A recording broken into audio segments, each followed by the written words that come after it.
Block प्रमुख श्री रमेश वर्मा जी, block प्रमुख श्रीमती गीता वर्मा जी, जिला उपाध्यक्ष श्रीमती श्री श्रवण कन्नौजिया जी, संदीप सिंह जी, अपना दल एसके जिलाध्यक्ष श्री सुनील वर्मा जी, महेश दीक्षित जी, रामाश्री सिंह जी, सतीश मिश्रा जी, रमन लाल जी, ब्रज किशोर कन्नौजिया जी, सीपी वर्मा जी, नरेश पटेल जी, अशोक सिंह जी, अजय अवस्थी जी और भारी संख्या में एक शॉर्ट नोटिस पर हजारों की संख्या में यहां पर उपस्थित सभी बल्लावा विधानसभा सीट से जुड़े हुए, विधानसभा क्षेत्र से जुड़े हुए सभी भाइयों बहनों, मैं आप सबका आज की इस चुनावी सभा में हृदय से स्वागत करता हूं, अभिनंदन करता हूं। भाइयों बहनों, कल ही प्रधानमंत्री मोदी जी हरदोई में आए थे और प्रधानमंत्री मोदी जी ने हरदोई की सभी विधानसभा सीटों से जुड़े हुए प्रत्याशियों के पक्ष में जनपद के सभी मतदाताओं का आह्वान किया था। मुझे लगा कि वास्तव में बल्लावा में जो विकास के कार्य हुए हैं और श्री आशीष सिंह आसू के नेतृत्व में जिस मजबूती के साथ, जिस प्रतिबद्धता के साथ यहां पर कार्य किया गया है, उन सब की एक छोटी झलक जनता जनार्दन के सामने मैं स्वयं जाकर के प्रस्तुत करूं और उसी बात को लेकर के मैं आपके बीच में आया हूं। मैं आपको धन्यवाद देता हूं कि कल सायंकाल के बाद ही सभा की तैयारी हो पाई और भारी संख्या में आप लोग यहां पर, मैदान छोटा पड़ गया, मैदान के बाहर भी भारी संख्या में लोग एकत्र हैं। मैं इसके लिए आप सबको हृदय से धन्यवाद देता हूं। भाइयों बहनों, हम सब जानते हैं कि प्रदेश में आज जो भी पार्टियां चुनाव लड़ रही हैं, उन सभी पार्टियों को प्रदेश में शासन करने का पूरा अवसर प्राप्त हुआ। सपा हो, बसपा हो, कांग्रेस हो, इन सभी दलों को प्रदेश में शासन करने का पूरा अवसर प्राप्त हुआ। भारतीय जनता पार्टी सरकार के 5 साल आप देख रहे हैं। इन 5 वर्षों में प्रदेश के अंदर बिना भेदभाव के शासन की योजना को प्रत्येक नागरिक तक पहुंचाने का कार्य रहा हो, विकास की बड़ी बड़ी परियोजनाओं को हर एक जनपद और विधानसभा स्तर तक पहुंचाने का कार्य रहा हो, या फिर प्रदेश के अंदर सुरक्षा का एक बेहतर माहौल बनाने का। मुझे बताइए, 5 साल में प्रदेश के अंदर कहीं दंगे का नाम सुना? भाइयों बहनों, इससे पहले समाजवादी पार्टी की सरकार के समय 700 दंगे हुए थे। बहुजन समाजवादी पार्टी की सरकार के समय 364 दंगे हुए थे। दंगों के कारण महीनों कर्फ्यू लगा रहता था। दंगों के कारण व्यापारिक प्रतिष्ठान चलते थे, निर्दोष नागरिक मरते थे, जनजीवन अस्त व्यस्त होता था। आज मैं कह सकता हूं, जब 5 साल का कार्यकाल सरकार का पूरा हो रहा है, आज मैं इस बारे में कह सकता हूं 5 साल में उत्तर प्रदेश में एक भी दंगा नहीं हुआ है। और इसका श्रेय मैं प्रदेश के आप सभी मतदाता भाई और बहनों को देता हूं, जिन्होंने जाति मत और मजहब से ऊपर उठ करके भारतीय जनता पार्टी के प्रत्याशियों को चुनाव जिता करके एक मजबूत सरकार भारतीय जनता पार्टी की डबल इंजन की सरकार लखनऊ में दी, उसका परिणाम रहा कि हमने मजबूत फैसले करने में कोई संकोच नहीं किया। आज प्रदेश दंगा मुक्त है, आज प्रदेश भय मुक्त है, आज प्रदेश में कर्फ्यू नहीं लगता है, आज बाजारों में बमबाजी नहीं होती है।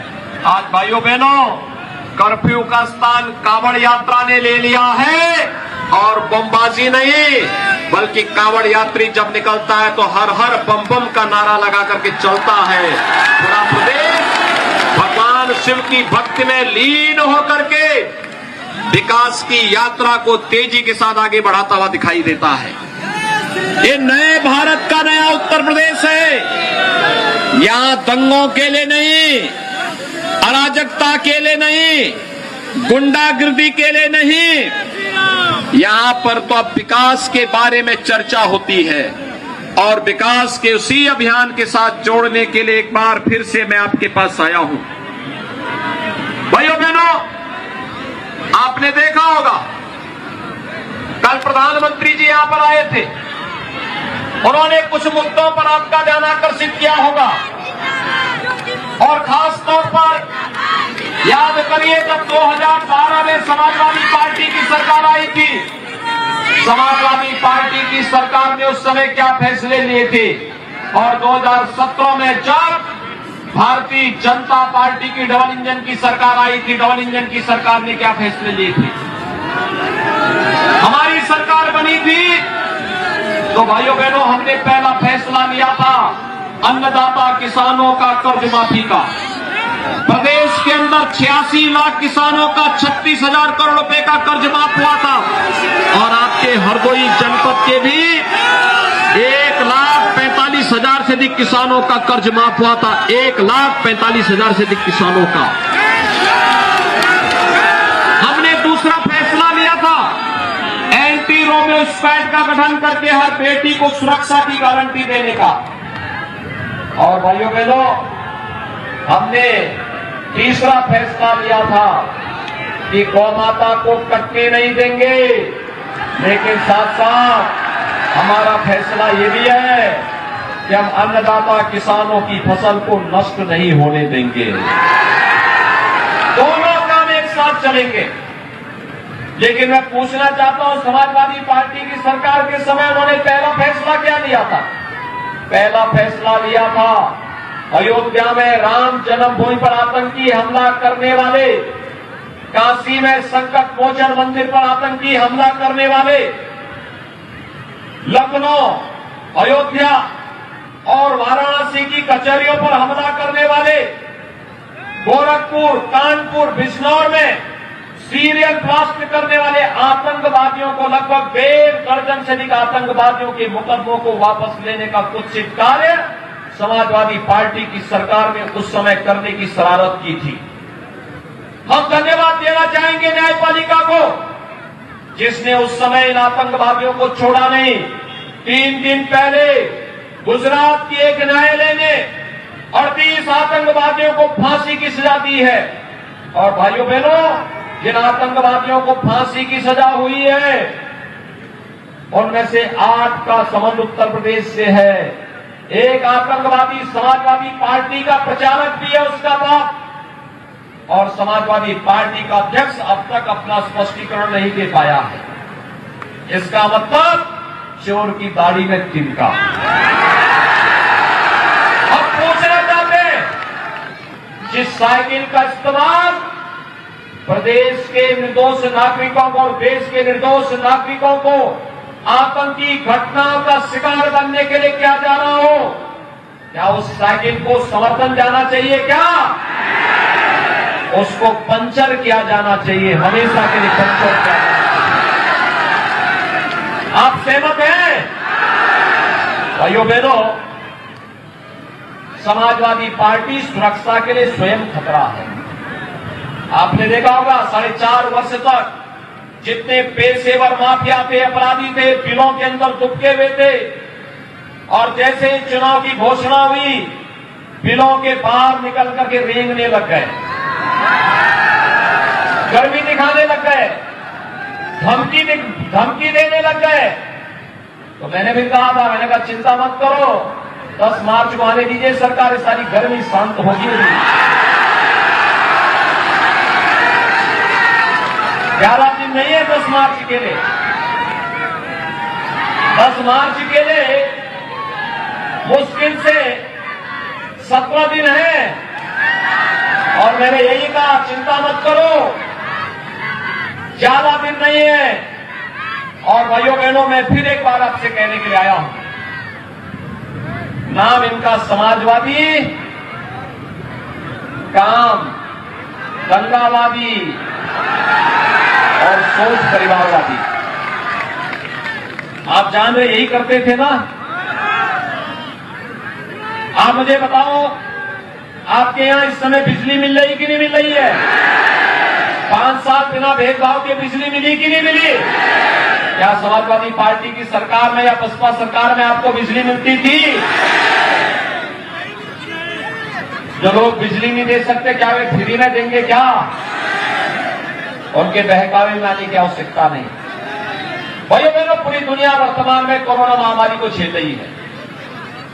कोरोना के दौरान हमारे विधायक, हमारे सांसद आपकी सेवा में थे, संगठन के पदाधिकारी आपकी सेवा में थे। मैं जिला जिला गया, हमने हर जनपद में एक मेडिकल कॉलेज बना दिया है। अगर आपने विधायक नहीं चुना होता पिछली बार आंसू को, तो क्या हरदोई में मेडिकल कॉलेज बन गया होता क्या? ये मेडिकल कॉलेज हरदोई जनपद के लिए बना है। हर विधायक और सांसद जब प्रयास किया है, तब हरदोई के लिए मेडिकल कॉलेज आया है। और भाइयों बहनों, टेस्ट फ्री, उपचार फ्री, वैक्सीन फ्री। कितने लोगों ने वैक्सीन ले लिया है? सभी लोग, बहुत बहुत अभिनंदन। भाइयों बहनों, ये वैक्सीन कोरोना के खिलाफ देश की लड़ाई का प्रतीक है। थर्ड वेव कब आई, कब चली गई मालूम नहीं ना। जिन लोगों ने वैक्सीन लगाया, कोरोना उसका कुछ नहीं बिगाड़ पाया। मुझे बताइए, अमेरिका जैसे दुनिया की महाशक्ति में हजारों लोग बीमार हो रहे हैं। आज आपने सुना होगा, इंग्लैंड की महारानी एलिजाबेथ भी कोरोना से पीड़ित हो गई।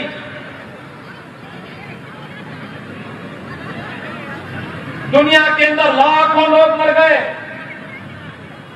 अगर भारत के अंदर जीवन भी और जीविका भी सुरक्षित है, प्रधानमंत्री मोदी जी के बेहतर कोविड प्रबंधन के नाते, उनके नेतृत्व के नाते। लेकिन जो लोग दुष्प्रचार करते थे वैक्सीन के खिलाफ, ये बीजेपी वैक्सीन है, ये भाजपा वैक्सीन है, आज वोट की चोट से एक करारा तमाचा मारिए इन पर कि अगर बीजेपी वैक्सीन और मोदी वैक्सीन से ही हमारी जान बची है, तो वोट भी वहीं जाएगा। बोलेंगे ना? सभी लोग सहमत हैं? और भाइयों बहनों, डबल डोज राशन का मिल रहा होगा ना। डबल इंजन की सरकार है, तो राशन का डबल डोज तो दिया ही जाना चाहिए। फ्री में राशन, सबको राशन। 1 किलो दाल भी, 1 किलो रिफाइंड तेल भी और 1 किलो नमक भी मिल रहा है ना सबको। भाइयों बहनों, ये काम 2017 के पहले भी हो सकता था ना। क्या पपुआ की सरकार ने कभी आपको फ्री में राशन दिया? वे सब राशन उनके गुर्गे खा जाते थे। और मोहन जी को तो बोलना ही क्या, उनके हाथी का पेट तो इतना बड़ा है कि पूरे प्रदेश भर का राशन उसमें चला गया, तब भी कम पड़ जाएगा। आप जानते हैं ना, क्या उम्मीद आप इनसे करते हैं? दिल्ली के भाई बहन कोरोना कालखंड में हालचाल लेने के लिए आए थे क्या? कभी आए थे? और ये सिपाही के चाचा भतीजा मोहन जी से तो पूछना ही क्या है, उनको फुर्सत ही नहीं, तो कहां से हालचाल लेंगे? हालचाल लेने के लिए तब भी डबल इंजन की सरकार आई थी, आंसू आए थे, अशोक रावत जी आए थे, भारतीय जनता पार्टी का कार्यकर्ता आया था। भाइयों बहनों, जो संकट में साथी न हो, क्या वो सच्चा साथी है क्या? नहीं हो सकता है ना।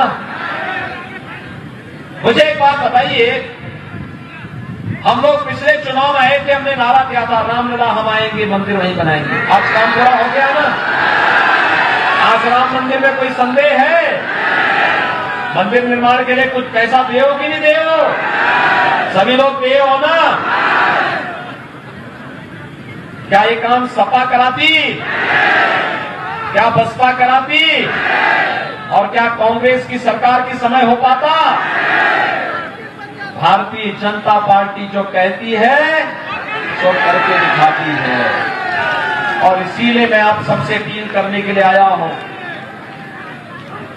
हरदोई जनपद में 8 विधानसभा है। क्या 8 के 8 भारतीय जनता पार्टी जीतेगी? जिता के भेजेंगे। यहां बिलग्राम बल्लारा से है आशीष सिंह आसू, सवायतपुर से महेंद्र प्रताप रानो, शाहबाद से श्रीमती रजनी तिवारी, हरदोई से श्री नटराज, गोपाल से श्री श्याम प्रकाश, सरनी से श्री प्रभात कुमार, आलामऊ से श्री रामपाल वर्मा और सनीला से श्रीमती अलका अरुवंशी। भाइयों बहनों, ये 8 की 8 विधानसभाएं जब जाएंगी तो भारतीय जनता पार्टी प्रदेश में 325 सीट पाएगी। एक मजबूत सरकार बनेगी तो भाइयों बहनों बिजली भी आएगी और बुलडोजर से सड़क भी बनेगा और माफियाओं को सभी बुलडोजर चलेगा। सहमत है ना? ये होना चाहिए ना? तो क्या इसके लिए आशीष सिंह आसू को भारी बहुमत से विजय बना करके भेजेंगे? लेकिन उसकी पहली शर्त होगी चुनाव के दिन पहले मतदान फिर जजमान। पहले मतदान, पहले मतदान। सभी लोग तैयार हैं? भारी बहुमत से विजय बना के भेजेंगे। आज सायंकाल चुनाव प्रचार बंद होगा 6 बजे और आपको अभी से घर घर जाकर के आशीष सिंह आंसू बन करके भारतीय जनता पार्टी के पक्ष में मतदान करने के लिए बोलना है। एक एक मतदाता को मतदान स्थल पर लेके जाना है। भारतीय जनता पार्टी को भारी बहुमत से विजयी बना करके प्रदेश में एक मजबूत सुरक्षा प्रदान करने वाली, गरीब कल्याणकारी योजनाओं का लाभ देने वाली और सबको सम्मान और सबको सुरक्षा देने वाली सरकार बनानी है। आप सभी सहमत हैं?